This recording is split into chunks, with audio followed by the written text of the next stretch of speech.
Tidak semua orang layak mendapat akses emosional pada diri kita. Pembahasan ini berangkat dari satu pemahaman bahwa kedewasaan batin tidak selalu berarti keterbukaan total.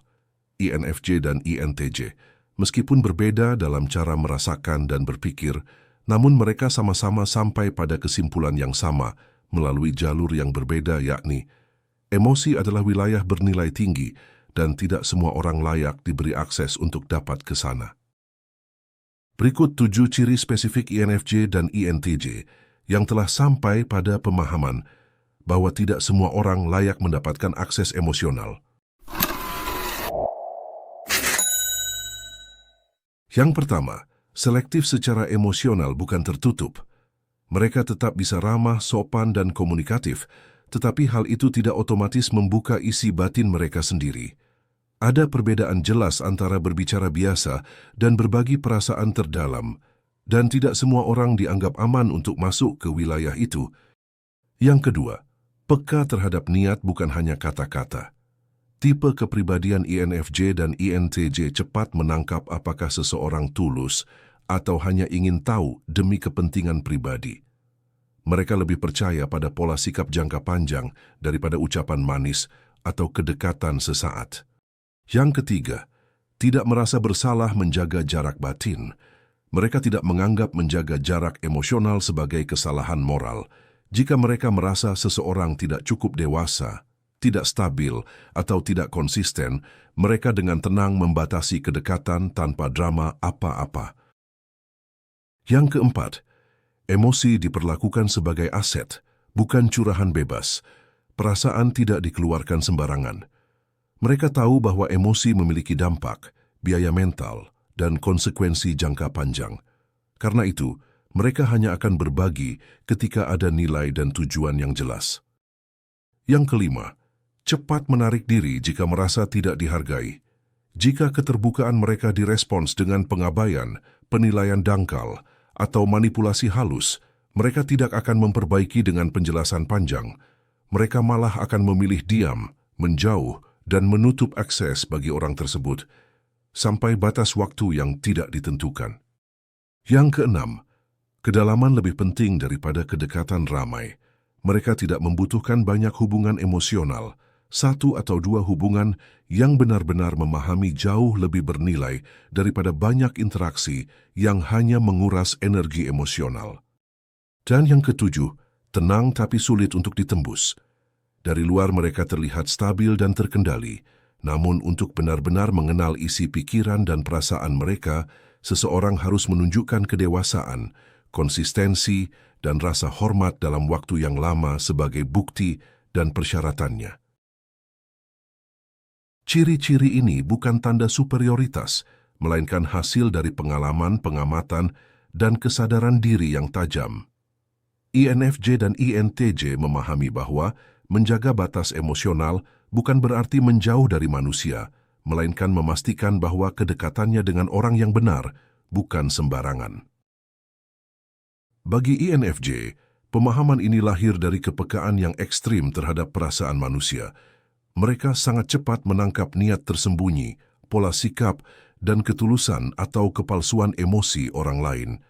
Karena itu, INFJ sadar bahwa membuka diri secara emosional kepada sembarang orang bukanlah tindakan baik, melainkan tindakan ceroboh. Bukan karena mereka sombong, melainkan karena mereka tahu bahwa emosi yang terbuka tanpa penyaring akan mudah disalahgunakan, diabaikan, atau bahkan dirusak. Mereka memahami bahwa empati tanpa batas akan berubah menjadi kelelahan batin. Maka, pembatasan akses emosional bagi INFJ adalah bentuk perlindungan diri, bukan penolakan terhadap manusia. Di sisi lain, INTJ memahami hal ini dari sudut yang lebih dingin dan struktural. Mereka melihat emosi sebagai sumber energi mental yang terbatas. Jika energi itu dibagikan kepada orang yang tidak mampu memahaminya, tidak bisa menghargainya, atau tidak bertanggung jawab terhadapnya, maka hasilnya hanyalah pemborosan. Tipe kepribadian INTJ menyadari bahwa kedalaman emosional membutuhkan kecerdasan, kedewasaan, dan stabilitas dari pihak penerima.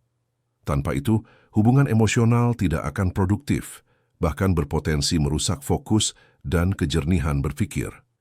Maka, Pembatasan akses emosional bagi INTJ adalah keputusan rasional, bukan kekakuan perasaan. Yang penting dipahami oleh masyarakat luas adalah membatasi akses emosional bukan berarti dingin, antisosial atau tidak peduli.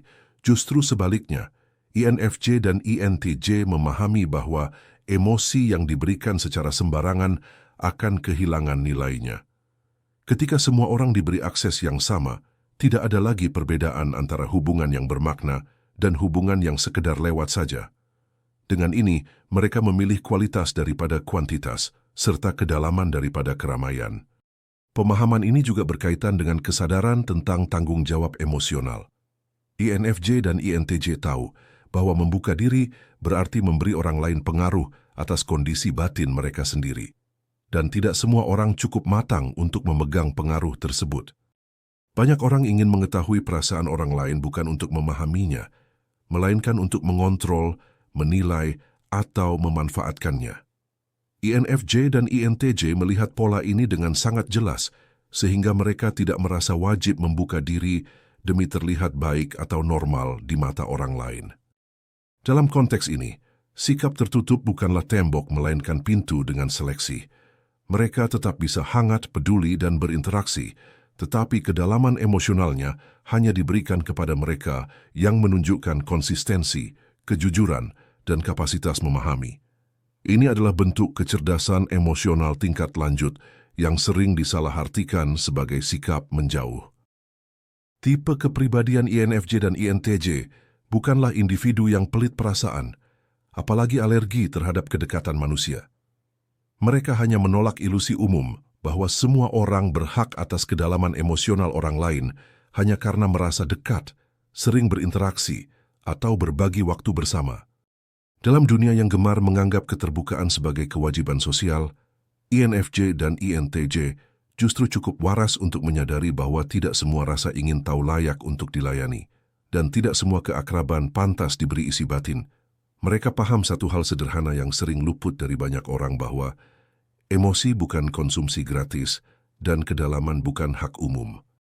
Sikap selektif ini bukan hasil dari trauma berlebihan atau sikap sok eksklusif, melainkan buah dari pengamatan jangka panjang terhadap pola manusia yang sering ingin masuk terlalu jauh tanpa niat untuk bertanggung jawab.